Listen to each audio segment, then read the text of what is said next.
আজকে তো তার মনের মতন টিফিন মনে হচ্ছে। পনির। র্যাপ, পনির র্যাপ। পরোটাগুলো পরোটা ভেজে তার মধ্যে স্টাফিংটা দিয়ে করে দেবো। খুশি হয়ে যাবে আর ভালো করে র্যাপ করে দিই, তাহলে কী হবে, খেতে সুবিধা হবে। এই যা পড়ে যাচ্ছে। স্টাফিংটা বেশি দিয়েছি তো, বাবা পনির পড়ে গেলে চলবে না। ওপর দিকটাও মুড়িয়ে দিও তাহলে নাকি? তাই না? হ্যাঁ, ওপর দিকটাও মুড়িয়ে দাও। অবশ্য টিফিন ডাব্বার ভেতরে তো থাকবে।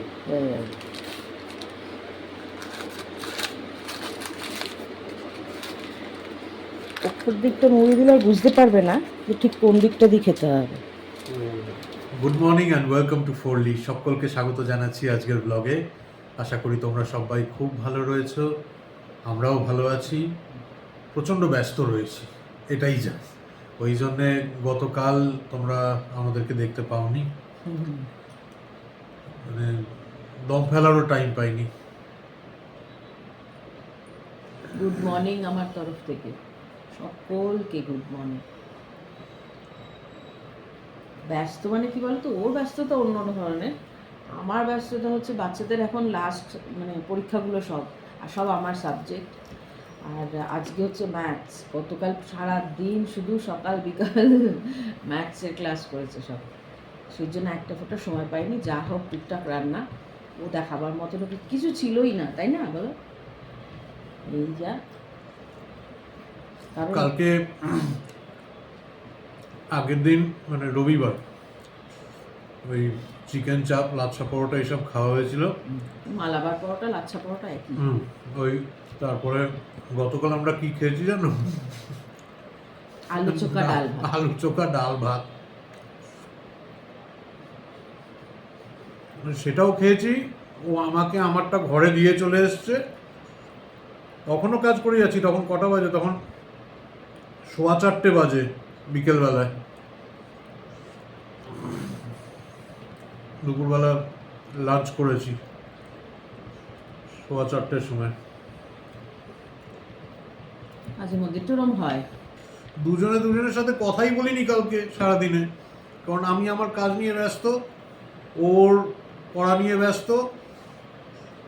বেবো স্কুলে, বেবো এসছে দুপুরবেলায়, তারপরে বিকেল থেকে ওর টিউশন শুরু। আমার কালকে সারাদিনটাই ক্লাস হয়েছে। আমি বললাম ম্যাথস, আর ওদের তখন মানে স্টাডি লিভ দেয় না, সারাদিনটা তো বাড়িতে সব চলে আসতে পারে, কোনো অসুবিধা হয় না। অনলাইনেরও তো আরোই সুবিধা। ওই করেই কালকের দিনটা কেটে গেছে। মানে এটা তো 10 না, এমনি মানে স্কুলে যারা নর্মাল, এমনি স্কুল যারা নর্মাল ক্লাসেস, যেটা 8, 9 তাদের কথা বলছি। এই কটা পরীক্ষাটা শেষ হয়ে গেলে ব্যাস আমি একটুখানি সময় পাবো, তখনও ওই সব মাথায় একটু রং টং করবো। এখন সেটারও আমি টাইম দিতে পারছি না। যে টাইমটা এখানে দেবো আধা ঘন্টা, সেই টাইমটা আমার দুটো খাতা দেখা হয়ে যাবে। এবারে অফলাইন যাদের তবু ঠিক আছে খাতা, যাদের অনলাইন না, ওই তোমার ছবি তুলে পাঠাবে ফোনে, সেগুলোকে কারেক্ট করা একটুখানি টাইম টেকিং। যা ক্লাস 10-এর আমার সব সাবজেক্ট শেষ, টাটা বাই বাই হয়ে গেল। কালকে সবাই মেসেজ পাঠিয়েছে ওকে, সব থ্যাংক ইউ বলে মেসেজ পাঠিয়েছে ওর সব স্টুডেন্টরা। ওই সময়টা একটুখানি অসুবিধা হয় আমার, একটা অভ্যাস। 1 বছর ধরে কয়েকজন ক্লাস 10-এ ভর্তি হয়, কয়েকজন তো একদম ছোটো থেকে পড়ে। ক্লাস 10 হয়ে যাওয়া মানে তো এখন ছুটি, এখন তো আর পড়বে না। সে বোধহয় মে মাসের রেজাল্ট বেরোবে না? বেবরও তো তাই হয়েছিল আগের বছর সবার। আমি বাচ্চাদের খুব মিস করি, ওই সময়টা ওদের কথা ভীষণ মনে পড়ে, মানে পার্টিকুলারলি দিনের ওই সময়টা। অনেক পেরেন্টস আমাকে বলে, ম্যাম এত অ্যাটাচড হবেন না, মানে যারা জুনিয়র তাদের বাবা মায়েরা, বাবা না, ম্যাম এত অ্যাটাচ হবেন না তো, শর্মিষ্ঠা এত অ্যাটাচ হবে না তো। পারি না আমি। আমি সত্যি খুব ভালোবাসি বাচ্চাগুলোকে। আমি বিয়ের আগেও যাদের পড়াতাম তাদেরও মনে রেখেছি আজও। আমার তখন ম্যাক্সিমাম বিবেকানন্দ মিশনের স্টুডেন্ট ছিল বিয়ের আগে। দারুণ স্কুল। বিএমএস আশা করি এক নামে চেনার মতন স্কুল কলকাতার। কত প্রতি student। বছর ওইখান থেকে Topper বেরোয়। টপার বেরোয়। আজ বলে না, বরাবর। বরাবর এটা আগে বরাবর। এত প্রচার ছিল না, হুম। এখন সেটা প্রচার হয়েছে। আইসিএসসি আইএসসি প্রতি বছর ওই স্কুল থেকে টপার বেরোবে। বেবোধের তো এখন ছুটি পড়ে যাবে, মানে এক্ষুনি না, এপ্রিল মাসের 4 তারিখ থেকে বোধহয়। 4 তারিখ হয়ে তারপর হ্যাঁ 4 তারিখ শুক্রবার পড়েছে, 4 তারিখ হয়ে মানে একদিনও অ্যাবসেন্ট হতে পারবে না। তার এটা হচ্ছে টিচারদের প্রতিদিন একটা করে ক্লাস টেস্ট রেখে দিয়েছে, এবং ক্লাস টেস্ট তুমি যদি মিস করো তাহলে সেই 10 মার্কস না 15 মার্কস তোমার মানে যখন ফার্স্ট টার্ম হবে সেখান থেকে ডিডাক্ট করে দেবে। এবং সত্যি করে, দেও বললো মা করে গো। এবার যারা থাকছে না, যারা ভাবো হয় না এই ছুটির সময়টাই তো ঠাকুমার বাড়ি যাওয়া, মানে দাদুর বাড়ি যাওয়া, এইসবই হয়। আমার তো সব স্টুডেন্টরা যাচ্ছে, সব দাদুর বাড়ি কলকাতায়। আমার তো বাঙালি স্টুডেন্টও আছে। আগের থেকেই ফোন করে, শর্মিষ্ঠা আমরা যে একটুখানি পয়লা বৈশাখের সময় কলকাতায় যাবো না, ঠিক আছে অনলাইন ক্লাস করে নেবো না, আচ্ছা ঠিক আছে। সেই সবাই তো এরকম যাবে। এবার দেবদের স্কুলে হচ্ছে যারা যাবে তারা সব গতকাল লেটার নিয়ে চলে গেছে যে এই এই মানে ফ্রাইডে অবধি ক্লাস করবে, তারপরে আর এখন করবে না, কারণ সব বাইরে ঘুরতে যাচ্ছে। কেউ দেশে যাচ্ছে, দেশে মানে নেটিভে যাচ্ছে, কেউ বাইরে কোথাও ঘুরতে যাচ্ছে, কেউ দুবাই যাচ্ছে, যাই হোক যে যে যেখানে যাচ্ছে। বেউ বললো যে মা আমাকেও একটা চিঠি লিখে দাও। মজা করে বলছি। তারপরে দেখলাম ওদের স্কুল থেকে পোর্টালে মেসেজ এলো যে ইন্টারন্যাশনাল ট্রিপ হবে। এটা প্রতি বছরই হয় ওদের স্কুল থেকে। আগের বছর কোথায় যেন কুয়ালালামপুর না সিঙ্গাপুর কোথাও নিয়ে গেছিল বোধহয়। মালয়েশিয়া নিয়ে গেছিল।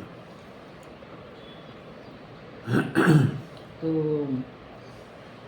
দেখলাম যে সবাই অনেকেই মানে না না না না জানিয়েছে ওখানে, আমরাও জানিয়েছি। কারণ দেখো এখন সত্যি দিনকালটা খুব খারাপ, খুব হয়েছে, খারাপ। খুব করে। তাও আবার বিদেশে। স্বদেশেও না গো, দেখলাম অনেকেই, শুধু আমরা না, অনেক অনেক পেরেন্ট সমস্ত অবজেকশন জানিয়েছিল, মানে কনসেন্টে না লিখে দিয়েছে। মানে ওটা একটা পোলিং মতন হচ্ছে, তাই না? আর বেবোদের স্কুলটাতে তো সায়েন্স, কমার্স, আর্টস তিনটেই আছে।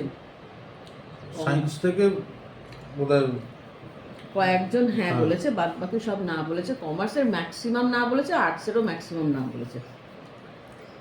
সবারই একটাই চিন্তার জায়গা যে দিনকাল মোটেও ভালো না।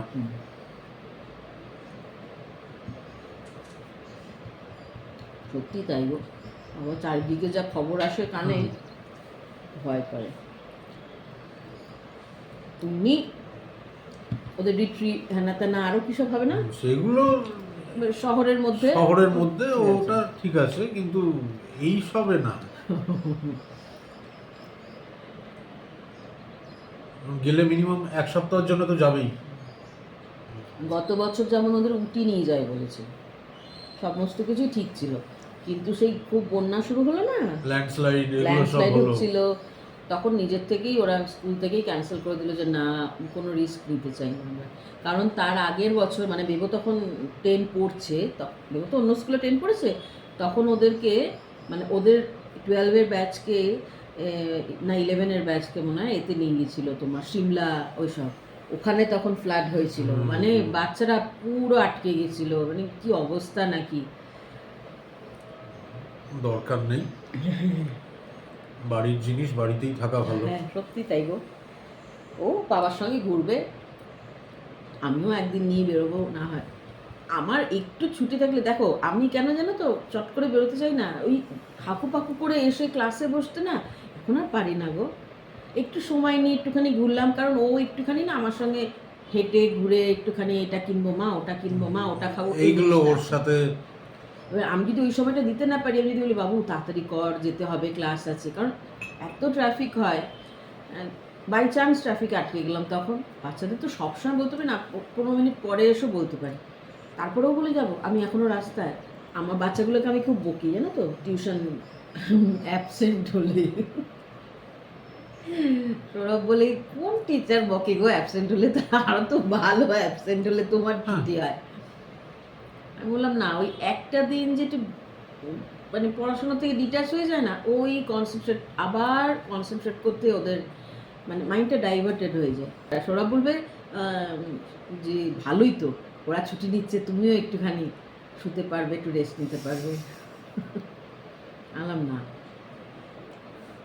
আমার যেটা কাজ, আমি সত্যিকারে আমার কাজে কোনো আমি ফাঁকি দিই না, বরাবর।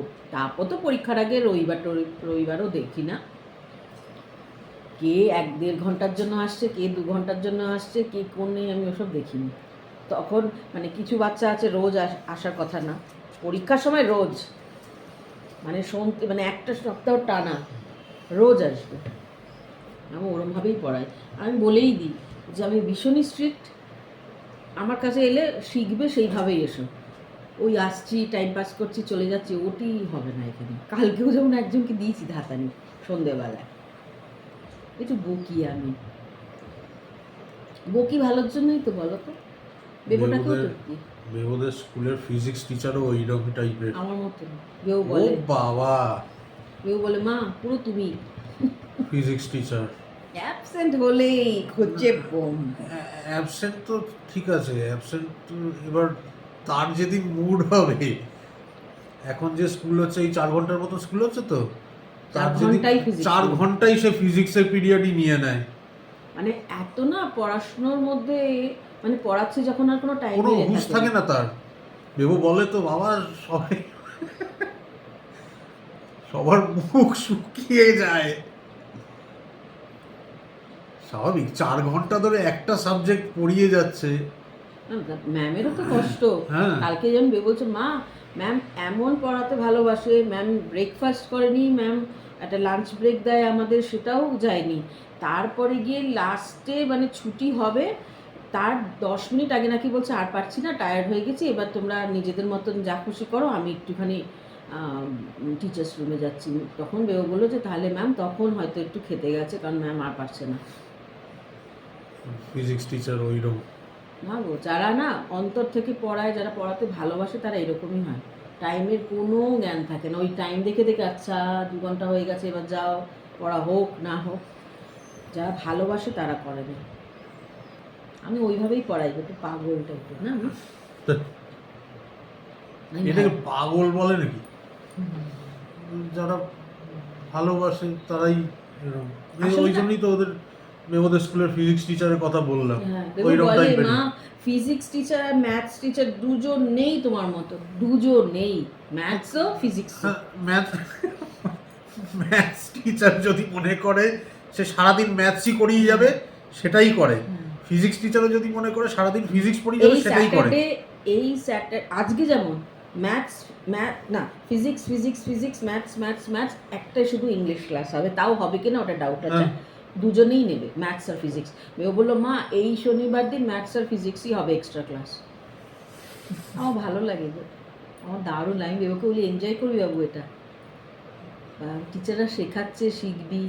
ম্যাথস টিচারও ভীষণ, মানে এনারা না শুধু যে পড়াশুনোর দিকে ধ্যান, কেন বলছি, কোনো সাজগোজ নেই, একেবারে না, কোনো সাজগোজ নেই, না, অ্যাজ সিম্পল, মানে কি বলবো, মানে অ্যাজ সিম্পল অ্যাজ পসিবল ওনারা থাকার চেষ্টা করেন, কোনো রকমের কোনো একটা শুধু টিপ আর হাতে ঘড়ি চুড়ি, এই মানে এদের দেখেই মনে হয় যে এরা শুধু ডেডিকেটেডলি এদের পড়াশুনোর দিকেই সমস্ত কিছু। আমারও ভালো লাগে এই এক জিনিস।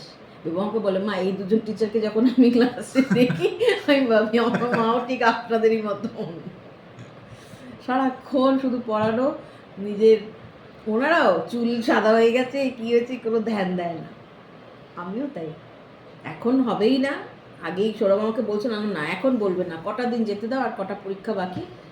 তারপরে 2-3 দিন ছুটি দিয়েছি ওদের, আমারও একটু ছুটি 2-3 দিন। আজকে বানাবো হচ্ছে পালক ডাল। হ্যাঁ, পালং শাক নিয়েছি 1 আটি, এই যে ধুয়ে কেটে রেখে দিয়েছি। আর এখানে সকালবেলায় বললাম চা খেতে খেতে যে বেগুন মানে ব্যাঙ্গন ভর্তা করবো, তারপরে ভাবলাম যে না, অনেক দিন পর পর ব্যাঙ্গন ভর্তা হয়েছে, তো এইখানে তুর ডাল আর অল্প একটু মুগ ডাল ভিজিয়ে দিয়েছিলাম তক্ষুনি, তাড়াতাড়ি সেদ্ধ হবে এই যা। আচ্ছা, আর এর মধ্যে যেটা দেবো সেগুলো দেখিয়ে দিই। এটা হচ্ছে 2টো টমেটো, মানে ছোটো ছোটো টমেটো তো, 2-3টে, ঠিক আছে। আর হচ্ছে তোমার হাফ পেঁয়াজ, পুরো পালং শাকটাই দিয়ে দেবো। আর এতে 4টে কাঁচা লঙ্কা এরকম ফাটিয়ে দিয়ে দিচ্ছি।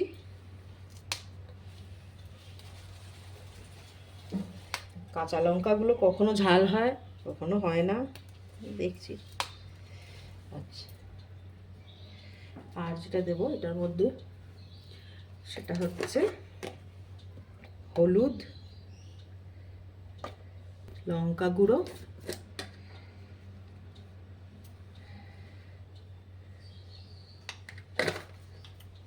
জিরে গুঁড়ো,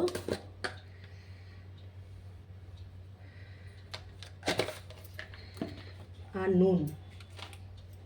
নুন এখন অল্প করে দেবো, পরে লাগলে আর একবার দেবো। এবারে এটার মধ্যে জল দেবো, দিয়ে 5-6টা হুইসেল দেবো।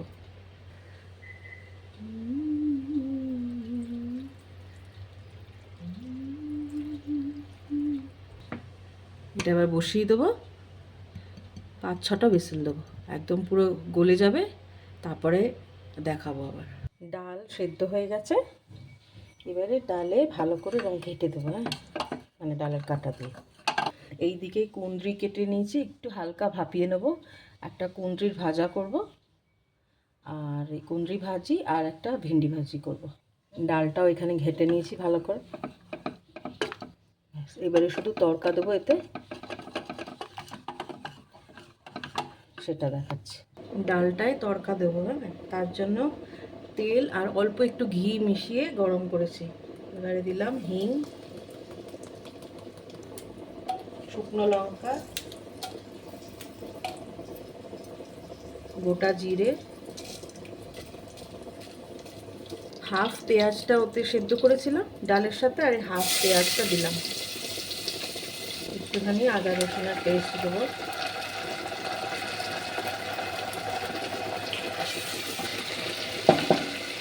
তোমরা চাইলে এর মধ্যে রসুন কুচিও দিতে পারো, কারি পাতা দিতে পারো, আমি এগুলো কিছু দিই না। হালকা হালকা এরকম কালার এসেছে, দেখা যাচ্ছে। হ্যাঁ, তখন গ্যাসের ফ্লেমটাকে একটু কমিয়ে সামান্য একটুখানি লঙ্কা গুঁড়ো দেবো, জাস্ট কালারের জন্য। অল্প একটু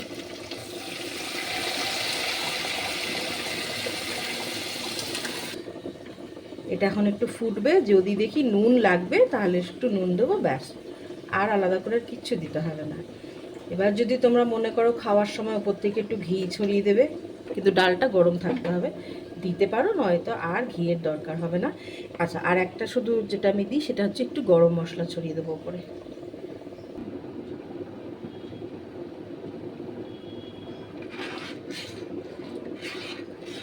একটুখানি নুন দেবো, নুন দিয়ে একবার ফুটলেই ডালটা রেডি। খুবই হেলদি ডাল এটা, ভাত দিয়েও যেরকম ভালো লাগবে সেরকম রুটি টুটি দিয়েও খুবই ভালো লাগে। তেল গরম করে পেঁয়াজ দিয়ে দিয়েছি, কোনো ফোড়ন টোড়ন কিচ্ছু দিইনি। আর এদিকে এই যে কুঁদরিটাকে একটু ভাপিয়ে নিয়েছি, ভাপিয়ে নিয়ে আর জলটা ঝরিয়ে রেখেছি এখানে, পেঁয়াজটা একটু হালকা ভাজা হবে, হালকা একটু, তারপরেই কুঁদরিটা দিয়ে দেবো। এটার মধ্যে শুধু নুন, হলুদ আর একটু লঙ্কা গুঁড়ো দেবো, আর কিচ্ছু না। এবারে চাপা দিয়ে একটুখানি হালকা ভাজা ভাজা করবো, ব্যাস, এটা রেডি হয়ে যাবে। এই যে নুন, হলুদ, লঙ্কা গুঁড়ো দিয়ে দিয়েছি, এবার একটুখানি মিক্স করে নেবো, নিয়ে আচ্ছা, এটা যেহেতু ভাপিয়ে নিয়েছি কুঁদরিটা, সেই জন্য হাই ফ্লেমে, মানে যেটা একটু নর্মাল যে ওভেনটা থাকে সেইটাই হাই ফ্লেমেই দিয়েছি, হাই ফ্লেমেই করবো। তার কারণ একটা সেদ্ধ করার ব্যাপার নেই, এটা অলরেডি সেদ্ধ হয়ে গেছে। চাপা দিয়ে দিলাম আর গ্যাসের ফ্লেমটা মিডিয়ামে রেখেছি, ঠিক আছে, একদম কমিয়ে দিন। এটার মতন হতে থাক, ততক্ষণে আর একটা দিকে ভিন্ডিটা ভেজে নিই। এদিকে কুঁদরিটা হচ্ছে, এদিকে ভিন্ডিটা তেলের মধ্যে পেঁয়াজ দিয়ে, আর পেঁয়াজ একটুখানি হালকা ভেজেছি, ভেজে ভিন্ডিটা দিয়ে দিলাম। এরপর এখানে একটা টমেটো কুচিয়ে রেখেছি, টমেটোটা দেবো, আর হলুদ, লঙ্কা গুঁড়ো, নুন, ব্যাস। আজকে আর সাম্বার মশলা টসলা এতে দেবো না। দারুণ হয়েছে ডালটা, বেশ সুন্দর। আমরা যে উইকে 1-2বার রিচ খাওয়ার খাই, সেটা আমাদের সারা উইকে ব্যালেন্স হয়ে যায় এইরকম ধরনের খাবার খেয়ে। শুধু ডাল দিয়ে মেখেই ভাত খাওয়া হয়ে যাবে, এতটাই ভালো লাগছে। পালং শাকও খাওয়া হলো, ডালও খাওয়া হলো, সবজিও খাওয়া হলো। সাথে ছাঁচ বা বাটার মিল্ক। গরমকালে এটা খাওয়া খুব ভালো। বেবু এমনি টক দই খাচ্ছে, ও ছাঁচ খাচ্ছে না। গরমকালে যেমন ডাব খাওয়া ভালো, দই, টক দই, ছাঁচ। প্রিয়াঙ্কা, তুমি বলছিলে তোমার অসুবিধা হচ্ছে, তুমি কিন্তু রোজ ছাঁচ খাও। এগুলো তো কলকাতাতেও পাওয়া যায় মনে হয়। এখন সব জায়গায় পাওয়া যায়।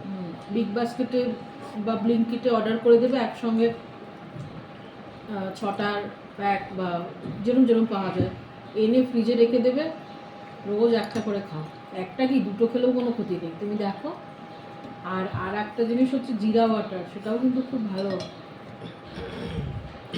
রাত্রেবেলা এমনি জলে ভিজিয়ে বা ফুটিয়ে রেখে দেবে, সকালবেলা স্ট্রেন করে ওটাই তুমি কলেজে নিয়ে যাবে, খেয়ে দেখো।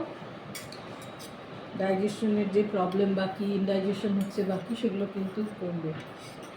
হজমের খুব মানে প্রবলেম হলে বা কি খুব সাহায্য করে, শরীরকে ঠান্ডাও রাখে। একবার চেষ্টা করে দেখতে পারো। খেতে খুব ভালো লাগে না, তো তবুও শরীর তো ভালো থাকবে। একটু এমনি জল মিশিয়ে নিয়ে তারপরে বটলে করে নিয়ে যাবে, ওই শুধু কলেজটুকু না হয় খেলে। এইটা খাবে, এইটা ভীষণ ভীষণ ভালো, তাই না? হ্যাঁ, এইটা রেসিপিটাও দেখিয়ে দাও। বাড়িতে বানানো, মানে কারণ বাড়িতে তোমার তো যেটা- সময় হবে না, আমি এর জন্যই বলছি তুমি কিনে রাখলে ছুটির দিনে তুমি নিজে বানালে ঠিক আছে, কারণ তোমার রোজ আঁকুপাকু করে কলেজ যেতে হবে। সেই জন্য কি এগুলো কিনে ফ্রিজে রেখে দিলে তারপরে খাবে। হাজবেন্ডকেও দিলে, মাসিমাকেও দেবে, বাড়িতে খাবে, তুমিও রোজ একটা করে খাও। 1-2টো খেলেও কোনো ক্ষতি নেই। সময় হয়ে গেছে ব্লগটাকে আজকে এন্ড করার, আর এখন শুতে যাব। শুতে যাওয়ার আগে বেবর কালকে স্কুলের ব্যাগ গোছানো হচ্ছে, প্লাস শর্মিষ্ঠার নিজস্ব মনিটরিং, কি কি খাতায় কি কি নোটস লেখা, এই সব দেখাশোনা চলছে এখন। শুধু তাই না, ডেট দেয় কিনা সব কি লিখেছি কিনা, বেবও বাদ দেয় না স্টুডেন্টদের থেকে। ডেট লিখেছে ওইগুলো নিয়েই বলছিলাম। একটাতে মনে ডেট লেখেনি, নোটস লিখছে, ডেট দেয়নি, সেটা বলে মা অন্যগুলো তুমি কি টাইম লিখেছে। ওই একটু দেখে নিই মাঝে মধ্যে, সবসময় করতে হয় না। এই যে আজকে দেখলাম 2-3 কিসের সেই 11-এর কিছু জেরক্স, সেটাই রয়েছে না ব্যাগে। এখন বললাম আগে ফেলো। এই কাল আবার দেখা হচ্ছে তোমাদের সাথে। সবাই খুব ভালো থেকো, সুস্থ থেকো, আর সঙ্গে থেকো আমাদের। Good night. Good night. Good night বল। Good night.